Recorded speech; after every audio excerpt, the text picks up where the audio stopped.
le féminin est, dans le langage biblique, l'anti-guerrier, celui qui exprime sa force non sur le terrain de guerre, non sur le champ de bataille.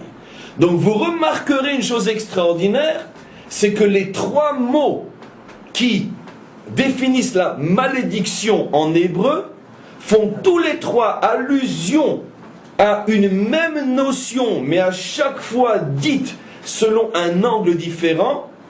Les kalel, légèreté, ça veut dire vivre avec légèreté. On se continue à se comporter avec légèreté. C'est la première définition du mot klala. Deuxième définition du mot klala, lahor, on est illuminé.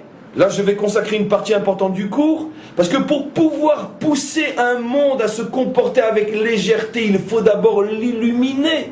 Il faut d'abord lui vendre des mensonges auxquels il va gober, qui vont complètement l'illuminer. Vous comprenez?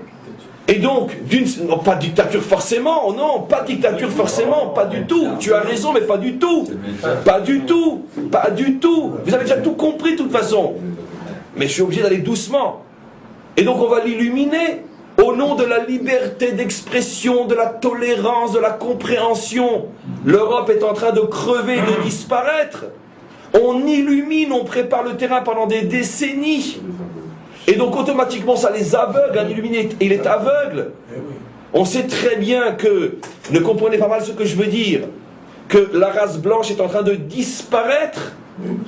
Dans quelques décennies, le blanc n'existera plus, ou que comme esclave dans des galères. Or, le monde ne peut pas se passer de la race blanche.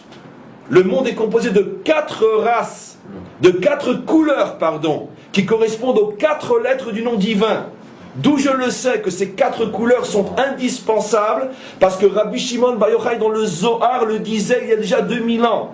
Dans le Zohar, c'est marqué explicitement que la terre est ronde, qu'elle est habitée sur ses 4 faces, que quand la moitié est dans le jour, l'autre moitié est dans la nuit, et qu'il y a 4 couleurs d'hommes sur cette terre ronde.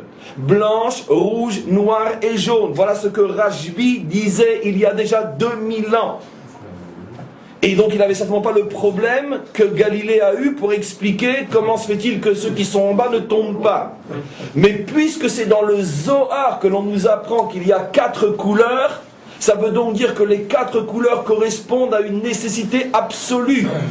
Parce que tout simplement les 4 couleurs correspondent aux 4 lettres du nom divin. Le monde ne peut pas se passer de noir, le monde ne peut pas se passer de rouge, le monde ne peut pas se passer de jaune, mais le monde ne peut pas non plus se passer de blanc. Et voilà que depuis des décennies, la race blanche est en train de préparer son autodestruction. Dans quelques décennies, il n'y aura plus de blanc en Europe. Les autres couleurs sont en train de prendre le dessus partout. Dans 30 ans, dans 50 ans, la race blanche est minoritaire aux États-Unis. Minoritaire. Chaque race est indispensable. Chaque couleur est indispensable. Elles sont toutes au même niveau. Je sais très bien que mes propos vont être repris dans d'autres sites et ce que je dis maintenant ne sera pas. Ça va être coupé. Vous allez voir. Mais tant pis. Je continue. Toutes les couleurs sont au même niveau. La race blanche n'est pas supérieure à la race noire. La race noire n'est pas inférieure à la race blanche. Mais de la même manière que c'est une abomination lorsque la race blanche domine la race noire, c'est une abomination lorsque la race noire domine la race blanche.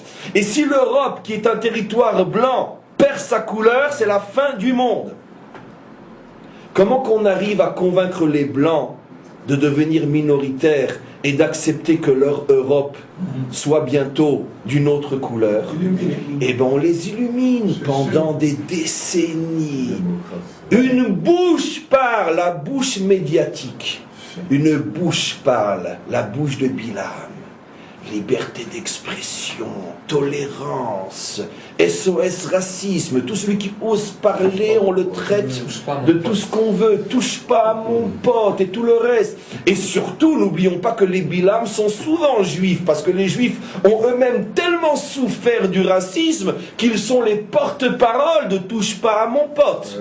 Jusqu'à ce qu'ils se rendent compte que le milieu touche pas à mon pote est infesté d'antisémites, et donc, mais ils se réveillent toujours trop tard, juste avant de devenir du savon. Ça, on sait, c'est la tristement célèbre histoire juive. Mais en tous les cas, c'est clair ce qui est en train de se passer.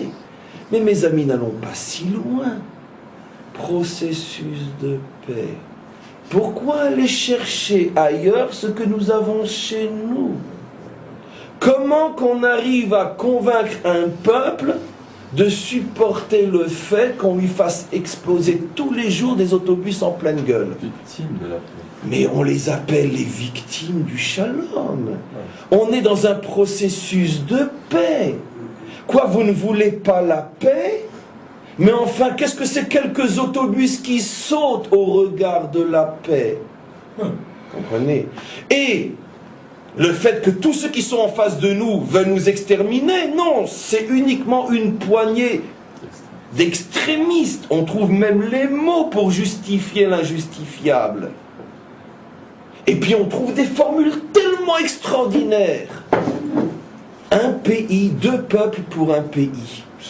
Vous allez être le modèle, vous et vos voisins, de la perfection humaine. Vous êtes arrivés à faire le shalom.